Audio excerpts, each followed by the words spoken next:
মাহাতো কারা জয়ী আছে, রাজকুমারের কারা পরাজিত হয়েছে। তাতে প্রাইজ ছিল ৫১,০০০ টাকা।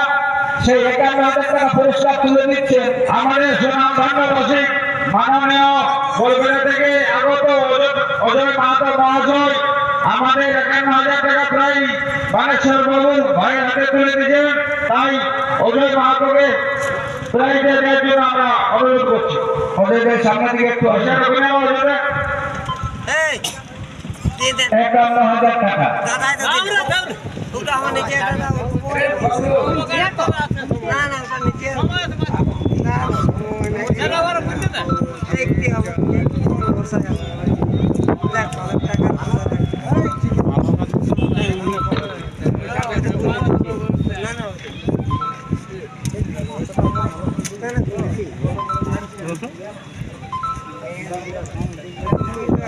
ভালো করছিল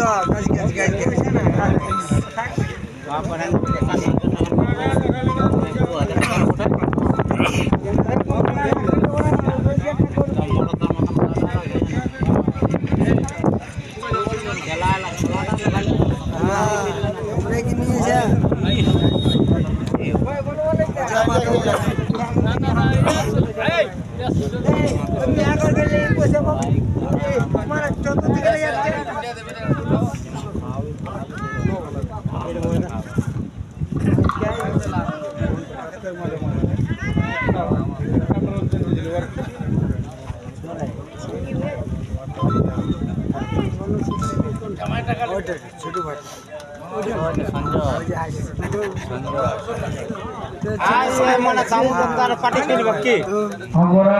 নিয়েছে বনমালী জামাই, বনেশ্বর জামাই দেবেন নাকি?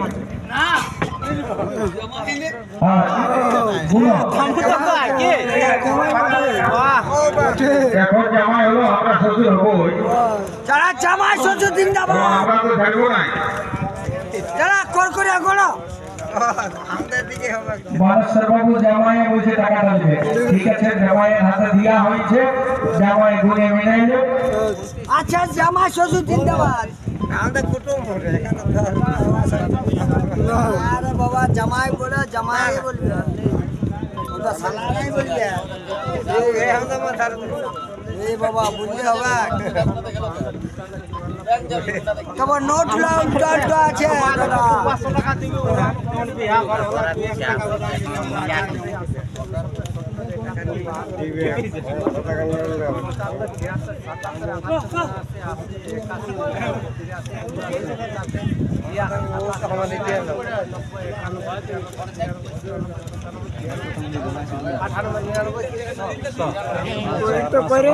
ভুলে গেছি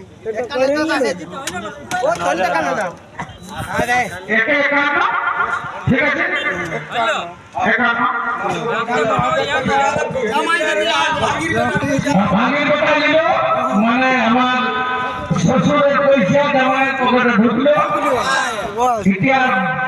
লড়াই কেমন হলো বলো, এবং আমাদের মেলা কমিটি ব্যবহার কেমন সেটাও বলো। সমস্ত সবকিছু ঠিকই আছে। সবাইকে সম্মানের সহিত জানাই, যিনারা আজকে এসেছিলেন সবাইকে অনুরোধ করবো ঠিকঠাক বাড়ি ফিরুন। কালকে আমাদের সুভদ্রার মেলা আছে, 11 টাকায় ৫১,০০০। তাতে সেখানেও আপনারা অংশগ্রহণ করবেন। তবে সবাই সুরক্ষিত থাকবেন এবং সাবধানে লড়াই দেখার চেষ্টা করবেন, আপনাদের যাতে কোনো ক্ষয়ক্ষতি না হয় এবং মানভূম সংস্কৃতি রক্ষা কমিটির জন্য কোনো কালিমালিপ্ত না হয় সেদিকে আপনারা খেয়াল রাখবেন। আর বেশি কিছু বলছি নাই, বলতে গেলে অনেক কিছু বক্তৃতা রয়েছে। তার মধ্যে জানাই আমাদের ২১শে মার্চ আমাদের যে রঘুনাথ মাহাতোর জন্ম জয়ন্তী রয়েছে, সেখানে আপনারা প্রতিটা কারার মালিক অংশগ্রহণ করবেন এবং সবাইকে ওই আমাদের সম্মেলন বা আমাদের যে অনুষ্ঠান রয়েছে সবাইকে সেই সব অনুষ্ঠানে অংশগ্রহণ করার জন্য অনুরোধ জানাই। আর বেশি কিছু বলছি নাই, থেকে আমরা সমাপ্ত ঘোষণা করছি এবং সবাই নিজ নিজ বাড়ি চলে।